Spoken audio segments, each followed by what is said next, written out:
I'm talking about the science of evolution this morning. And let me begin with a very well-known quote by Rumi, in which he really describes beautifully the law of evolution.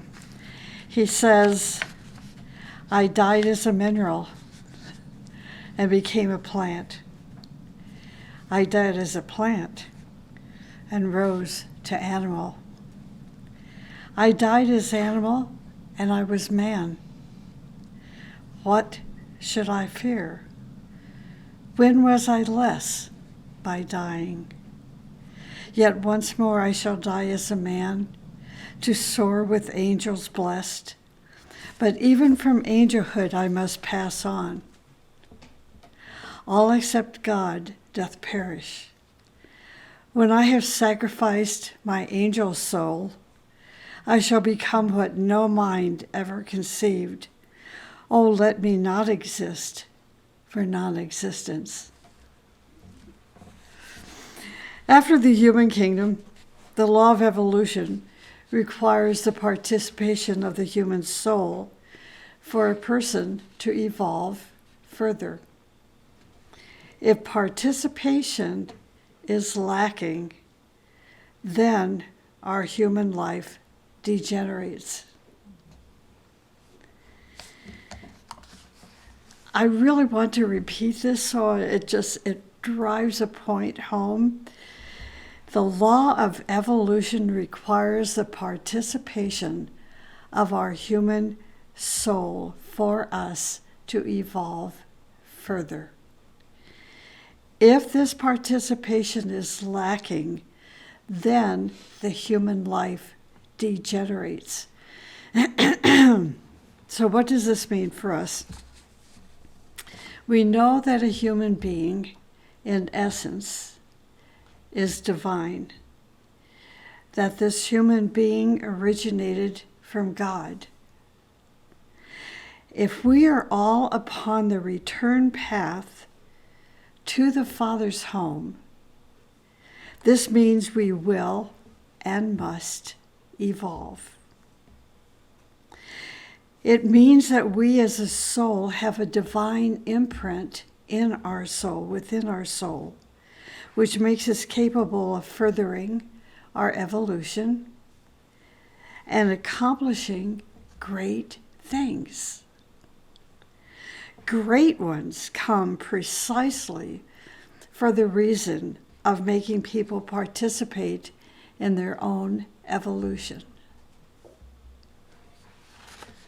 The first 4 lines of Rumi's poem takes us from the mineral kingdom to the plant, to the animal, and finally to the human kingdom. The human kingdom is known as the 4th kingdom in nature. The next kingdom is the kingdom of God and God's disciples. It is called the 5th kingdom. The 5th kingdom is also known as the superhuman kingdom. The wisdom teaching says that Christ and his disciples are members of this kingdom. But, and this is so beautiful, this kingdom is not the limit of evolution.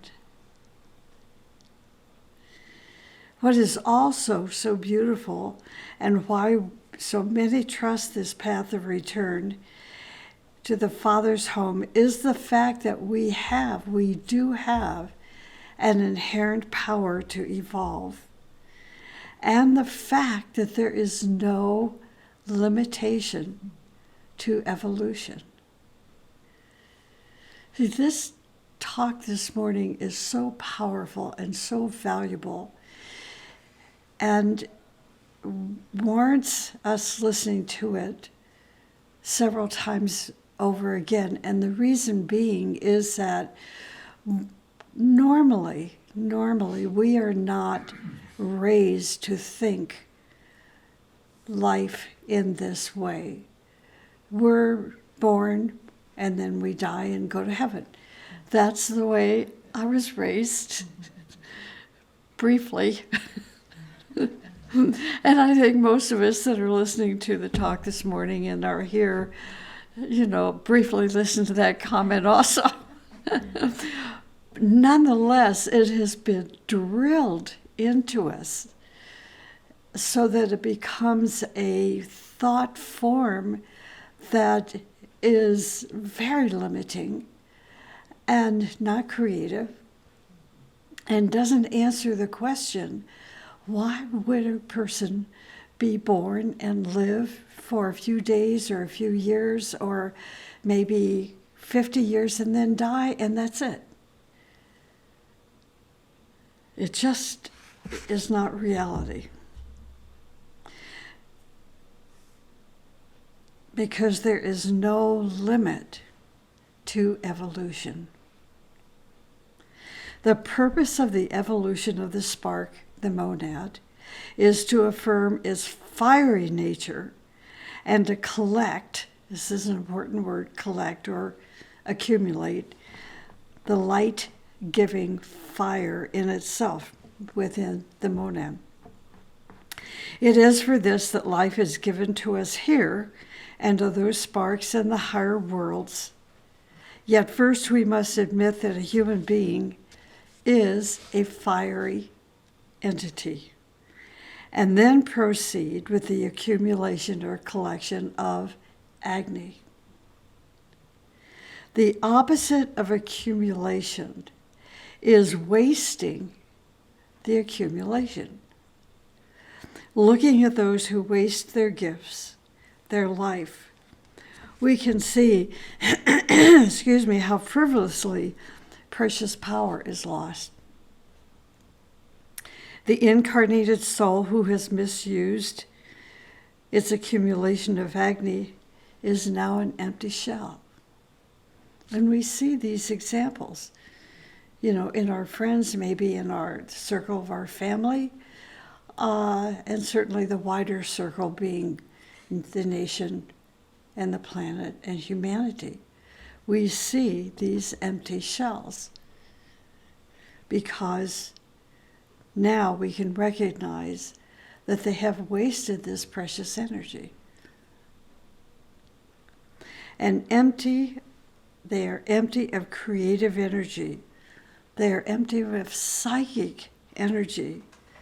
They are empty of fire, the life-giving fire. A creative fire that has been wasted by actions, feelings, and thought, yet can also accumulate by these very same actions, feelings, and thoughts. So we can accumulate or waste. Accumulate or waste is our choice. Keeping attentiveness in our life prevents us from wasting the energies of Agni. It keeps us from wasting our actions, wasting our feelings and thoughts. So let me speak a bit about Agni, about fire. In the wisdom teaching, great emphasis is placed on fire. It tells us that the origin of all manifestation is fire.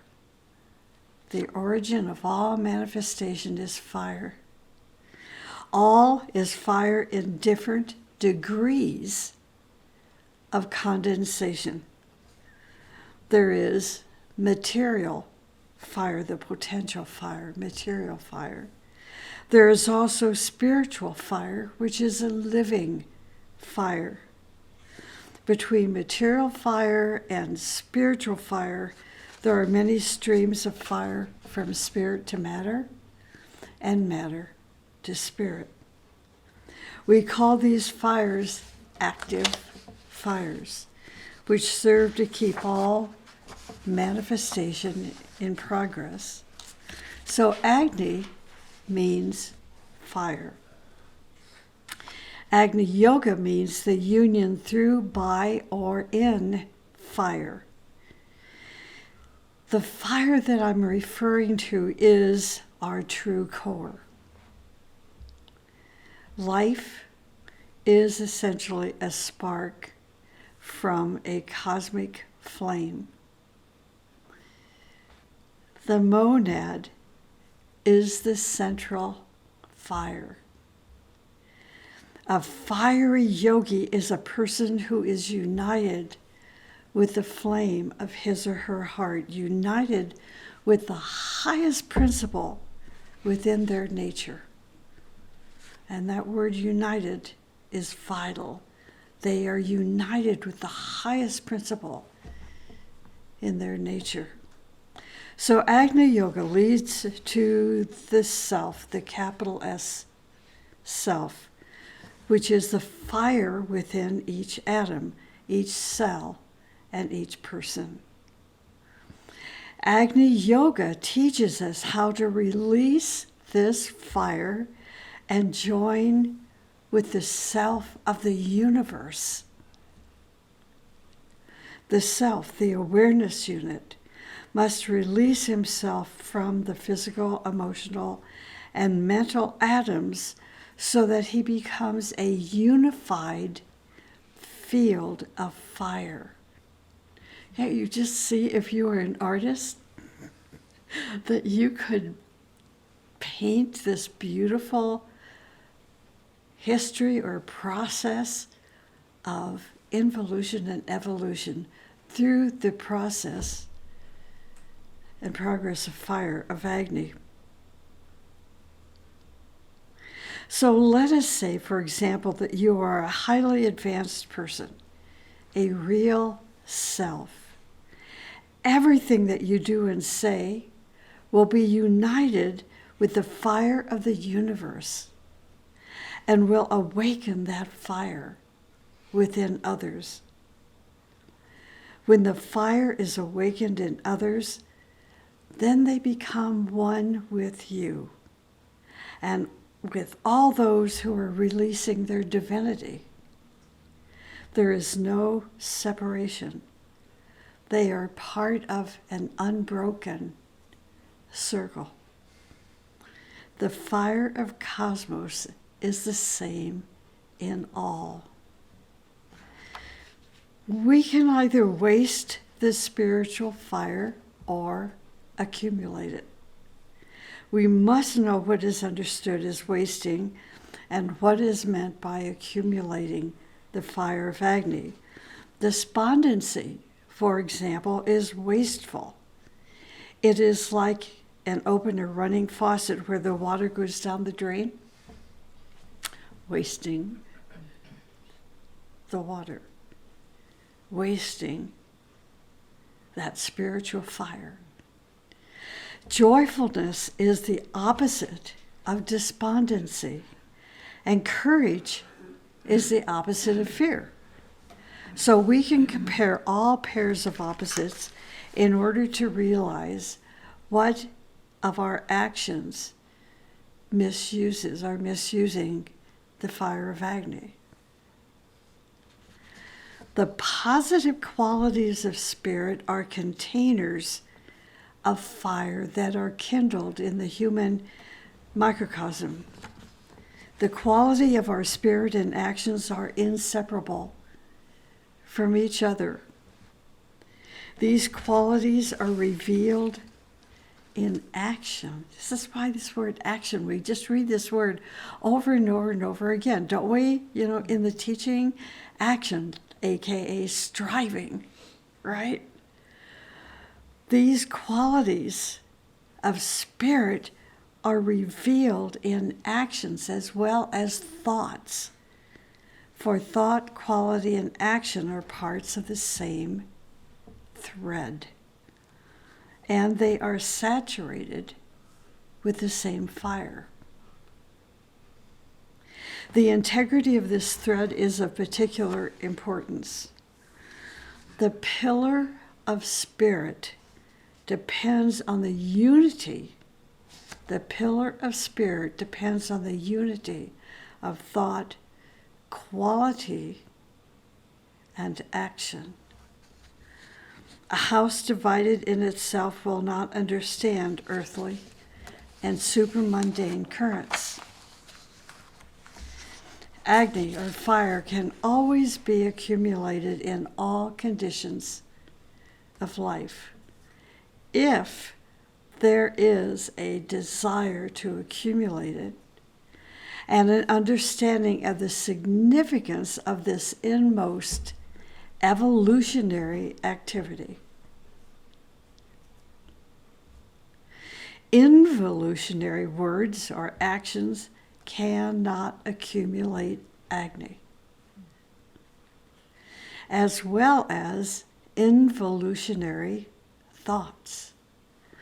The feeling of the limitation of the source only comes through involutionary action. Moderation is manifested in everything, in all phases of human activity. Calm strength is powerful in the manifestation of moderation or control. So any force, any feeling, any phenomenon can be exhausted by self-gratification or conceit. Do you see how the talk is like taking us forward, then taking us back, taking us a little bit further, and then taking us a little further back? Trying to build our understanding of what evolution is and what the opposite or involution is, because either one is possible: construction, destruction. The accumulation of the fire energy of Agni is the evolutionary path to the fiery world. The accumulated fire of Agni matures in the established qualities of spirit, qualities that grow in the process of application, in their application of life. Agni Yoga is a way of applying the laws of psychic energy in life and thereby affirming its fiery power. When we read about the power of great ones, such as Moses and Krishna and Buddha, we become convinced that mankind is capable of evolving by striving to be more than we presently are. Right? So why do people give up? When we read the writings of Master M, when we read about the lives of Helena and Nicholas Rourke, when we study the lives of the masters of hierarchy, such as Christ, the head of hierarchy, the Master Moria and Master Kutumi, we learn about reincarnation and evolution, and we become inspired. The secret doctrine on the subject of evolution says, every form on earth and every speck or atom in space strives in its efforts towards self-formation to follow the model placed for it in the heavenly man. To help us understand how this takes place, we must first know that evolution of the spirit is related to our core, our central core. The core is known as the monad. Now, in the secret doctrine, it defines monadic evolution in this way. It says monadic evolution is the unfoldment and development of the spark of divinity, the self. It is also useful to realize that moving through the first three kingdoms of God, the mineral, the plant, the vegetable, animal kingdom, is mechanical. The mineral, vegetable, animal kingdom, this forward movement, which we would see as evolution, is mechanical. But there is one beautiful exception. The exception is the case when the progressing human souls feel responsible for helping the evolutionary process of the lower kingdoms, and consciously and scientifically create conditions in which their evolution is safeguarded and speeded. One such example for the animal kingdom would be our pets, our domestic pets. Pet owners who work hard with their pets, teaching them disciplines, helping them to realize their potential, that they each have a purpose. Each little puppy dog, each little kitty has a purpose, just like you and I have a purpose and are helping to speed their evolution. But people who are consciously helping the evolution of the lower kingdoms are rare. So many people not only do not help the evolution of plants, animals, and human beings, but instead create insurmountable hindrances on their path. This is done, for example, by exterminating animals and destroying forests, and by making people live in a world that is neither safe or healthy. The task of humanity is not only to rise by itself, but also to strive toward the transformation of our planet Earth. The higher and more refined the culture, the more opportunities for this transformation and the evolution of our planet. The task of humanity is to transform both the planet and the subtle world, the astral world in accordance with the principles of beauty and light. Beauty and light, the principles of beauty and light. Everyone can begin to fulfill this task individually, making their own contribution of beauty to both objective and subjective building of work. Both worlds need reorganization and transformation. The astral world and the physical world both need reorganization and transformation. So how do we reorganize the subtle world? Through thought, right thought, creative thought, evolutionary thought, which begins with concentration, meditation, contemplation. As we align our soul, our monad, to the astral and higher worlds, eventually our human soul will be able to move out of the physical body into more subtle existences and activate and ignite those thought forms that we all have been building through concentration, meditation, and contemplation. Activates them.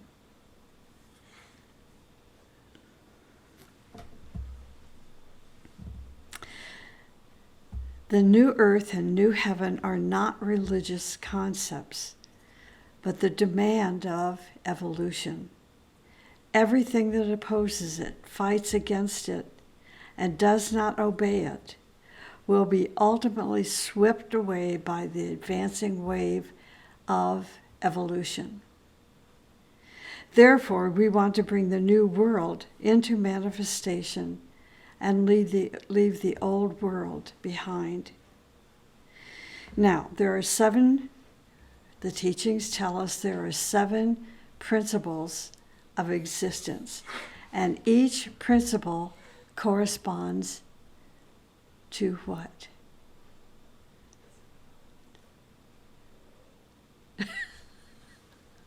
A ray.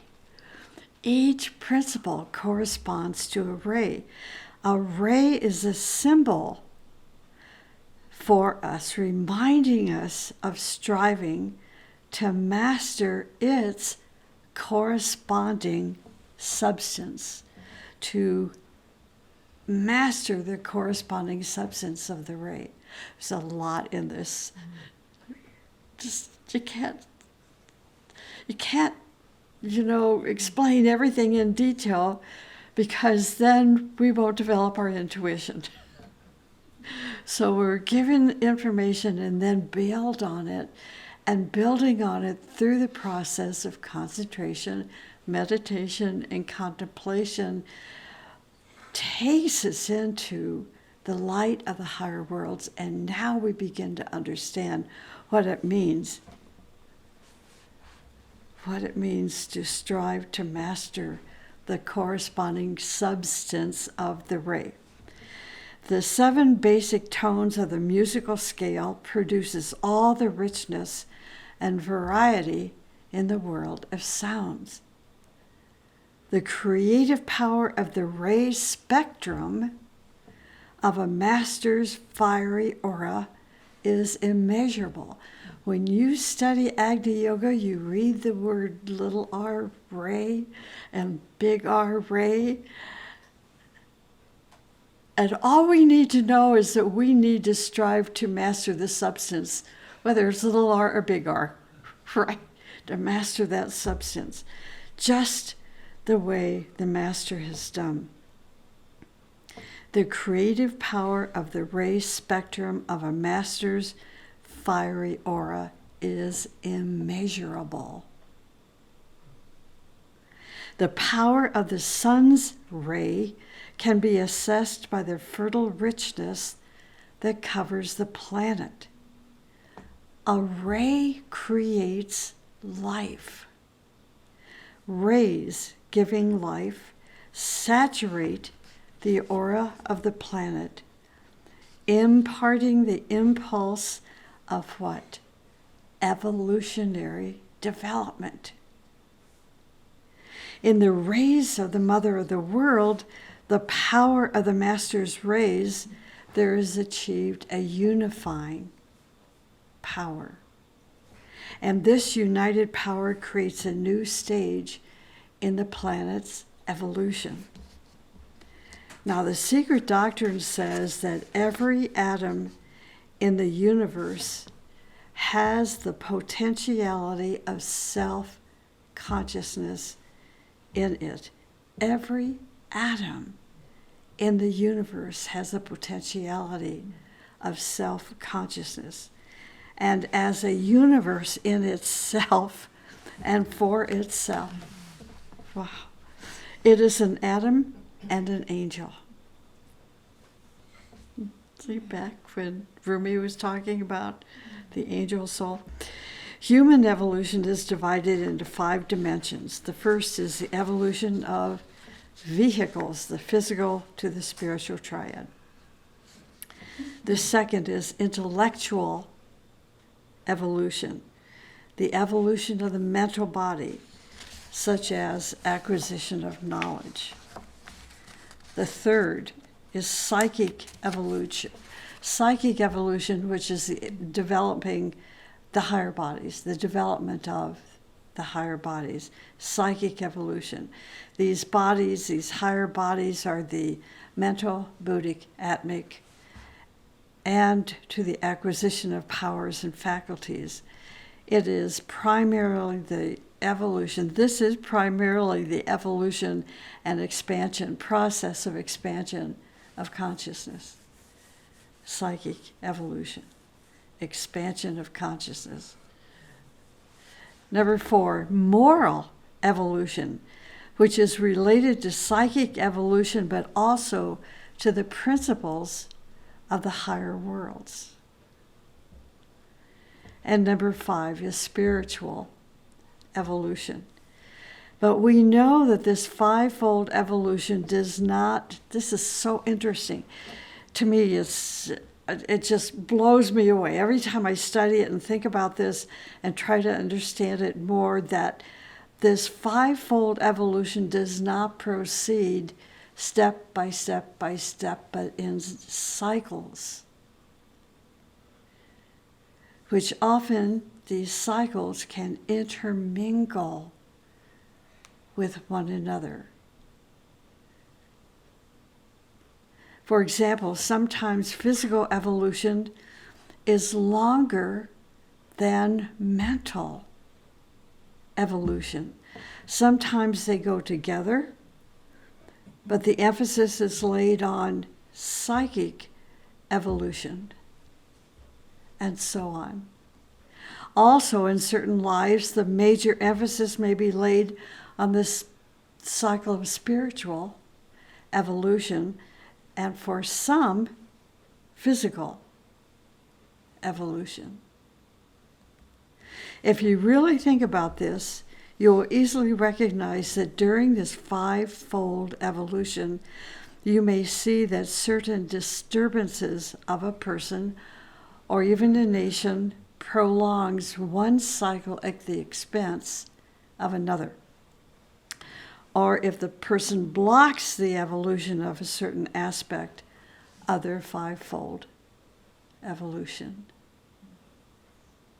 The five-fold evolution also obeys another law that controls the evolution of the centrifugal or centripetal centers. Sometimes evolution starts from the center, centripetal of our being. Sometimes it starts from the periphery of the vehicles. These cycles can proceed simultaneously or with different rhythms. See, this is not easy. But we don't like easy. When one observes the process of evolution over a period of many billions of years, we can easily see evolution occurring. But if you look at the short term, it may seem that mankind was better 200 years ago than it is now. As it may seem to some that modern society's moral evolution went back to animal psychology instead of going forward. When we look at the longer picture, we soon realize that certain kingdoms or human beings go downward for certain years or cycles, but this does not matter for the long haul, as long as they are ultimately heading toward the summit. There is one exception to this case. I'm sorry. There is one exception to this case which only occurs in the human kingdom. Only occurs in the human kingdom. The exception occurs before the human being has taken the transformative initiation, which is the third initiation. It may be that certain people sell their souls to Satan and thus sever their ties with their inner guardian. These people fall down to the darkest layers of evolution, and they eventually annihilate themselves in the elements of chaos and no longer exist. The secret doctrine says the whole order of nature evinces a progressive march toward a higher life. There is a design or a plan, it says, in the action of the seemingly blindest forces. The whole process of evolution, with its endless adaptations, is a proof of this, that there is a design. The immutable laws that weed out the weak and feeble species to make room for the strong, and which ensures the survival of the fittest, though so cruel in their immediate action, all are working toward the grand end. Helena Rourke wrote to her students, one of her students, saying, "The humanity will start its real evolution only when both origins are affirmed in life. All principles which do not include the understanding of the dual origin can only increase the lack of balance. Humanity, she said, must understand the law of the cosmic magnet. Much can be done for evolution by the realization of the grandeur of the dual origin, which is the basis of life. In one of my conference presentations last month, I said we live in a time where the old way of thinking will be the way of the retrogressors, a global body of dictators that will take the world toward danger. New world thinkers will take life toward the light of the sun. Do you remember that? Toward the light of the new world, toward infinity. Thinkers whose actions will return that balance between the two origins, between the masculine and the feminine. The future is so beautiful and so broad. Helena Rohrg wrote, "Let your names be written down among the names of the great co-workers of evolution." She said, what can be higher and more beautiful than cooperation for the general good of the culture of nations? And she wrote that February 24th, 1930. And that's it for this morning.